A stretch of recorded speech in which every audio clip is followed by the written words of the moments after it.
उधर रायपुर स्थित शहीद वीर नारायण सिंह स्मारक एवं जनजातीय स्वतंत्रता संग्राम सेनानी संग्रहालय प्रदेश का नया आकर्षण केंद्र बन गया है। प्रधानमंत्री नरेंद्र मोदी ने इसका लोकार्पण 1 नवंबर 2025 को किया था। मात्र 10 दिनों में ही यहां 2 लाख से अधिक पर्यटक पहुंच चुके हैं। आदिम जाति कल्याण विभाग के प्रमुख सचिव सोनमणि बोरा के मुताबिक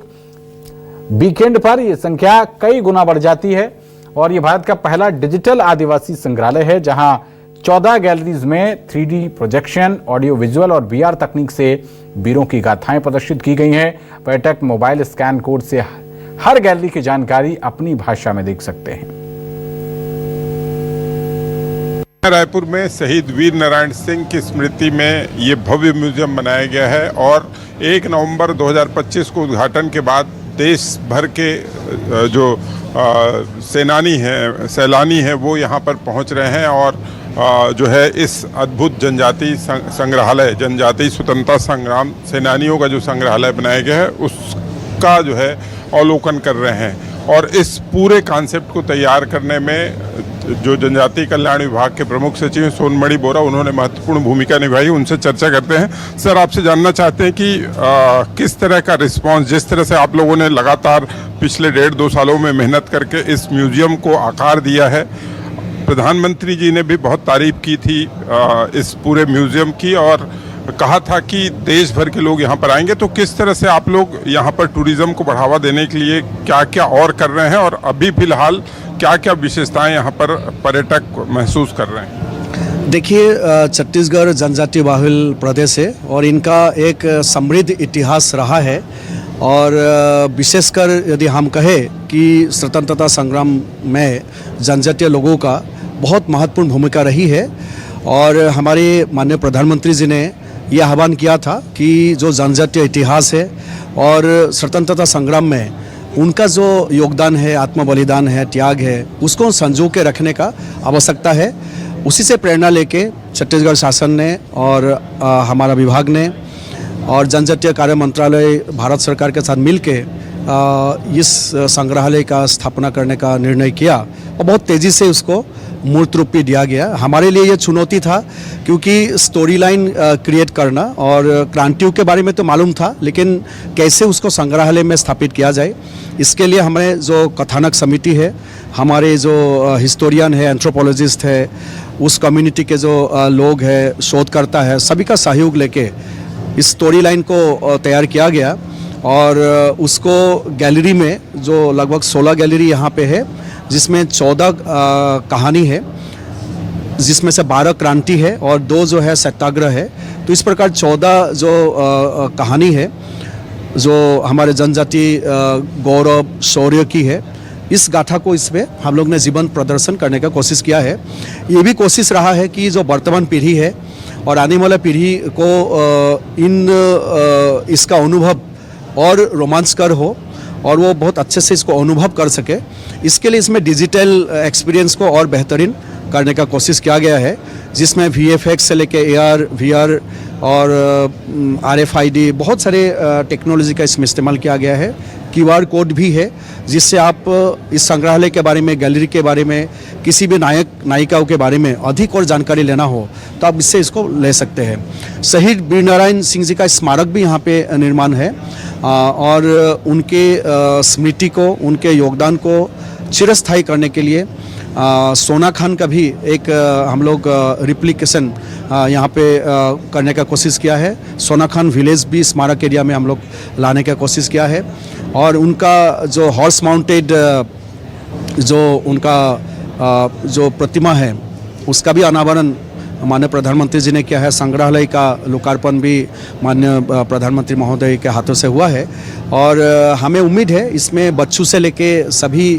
उम्र के लोग, वर्ग जो है, इससे प्रेरणा लेंगे और हमारे जो गौरवशाली इतिहास है, गौरव गाथा है,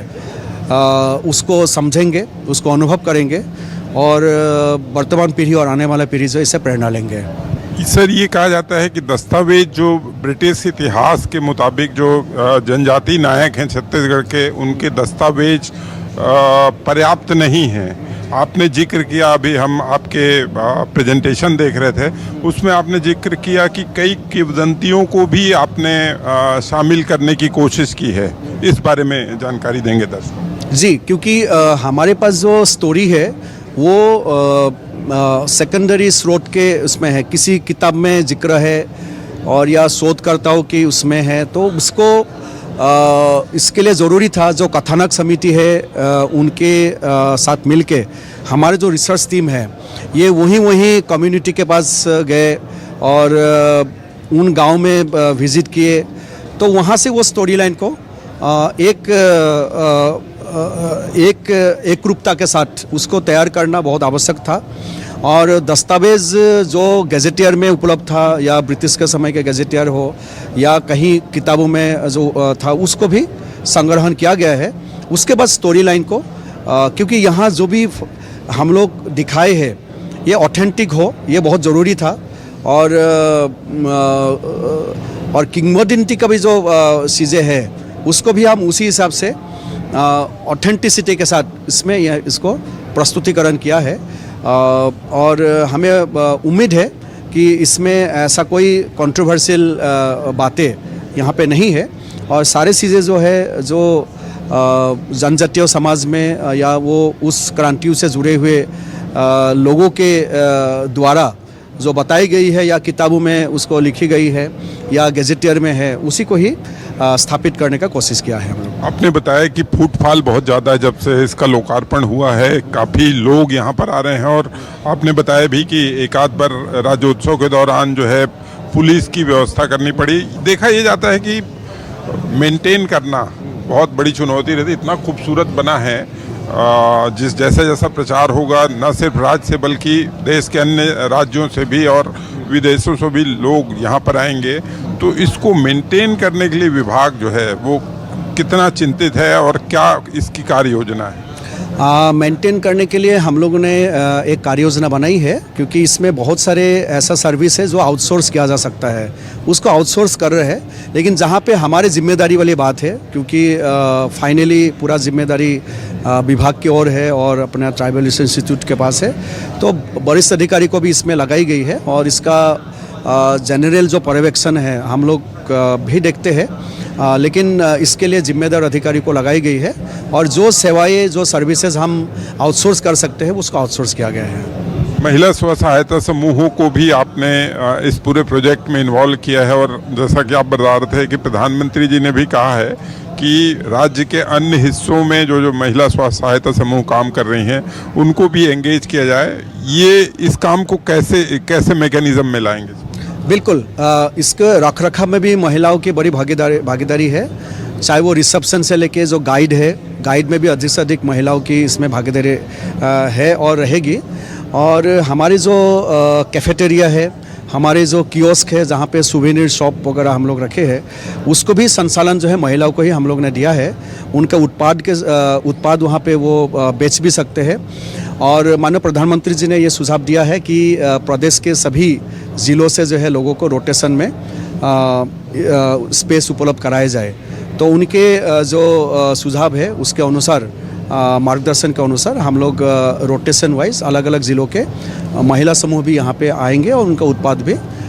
यहाँ जो विज़िट करने आएंगे उन लोग देख भी पाएंगे, खरीद भी पाएंगे। आखिरी में एक छोटा सा सवाल, आपने बताया काफ़ी बड़े एरिया में विस्तारित है और ये पूरे देश भर में अपने आप में इस मायने में अनोखा संग्रहालय है। बाकी देश के और कई राज्यों में छोटे छोटे संग्रहालय हैं, तो इतने बड़े कैंपस में और फेज़ 2 फेज़ 3 कुछ इस तरह की प्लानिंग है क्या आप लोग की? अभी ये पूरा संग्रहालय क्षेत्र 9.5 एकड़ है, 9.25 एकड़ है, तो इसमें फेज़ 2 भी हम लोग लाएंगे, जिसमें कुछ वीकेंड में कुछ यहाँ पे जैसे क्राफ्ट मेला हो या जनजातीय जो नृत्य प्रदर्शन वगैरह हो या वाद्य यंत्र हो या उसको सीखने का कुछ वर्कशॉप हो और एमपी थिएटर जैसे व्यवस्था हो, इस तरह का कुछ काम हम लोग सेकेंड फेज़ के लिए कर रहे हैं। बहुत बहुत धन्यवाद। तो ये थे आदिम जाति कल्याण विभाग के प्रमुख सचिव सोनमणि बोरा, जिन्होंने इस पूरे आदिवासी म्यूज़ियम के बारे में, जो आदिवासी स्वतंत्रता संग्राम सेनानी है उस म्यूज़ियम के बारे में उन्होंने पूरी जानकारी दी कि किस तरह से इसको डिज़ाइन किया गया, कैसे कैसे इसको मूर्त रूप दिया गया और आने वाले भविष्य में इसको और विस्तारित करने की क्या एक कार्य योजना है, जिससे छत्तीसगढ़ में पर्यटन को बढ़ावा मिले और नई पीढ़ी जो है वो अपने स्वतंत्रता संग्राम सेनानियों के बारे में ज़्यादा से ज़्यादा जान सके। कैमरामैन घनश्याम पटेल के साथ मनोज सिंह, न्यूज़ 24 मध्य प्रदेश छत्तीसगढ़, नवा रायपुर।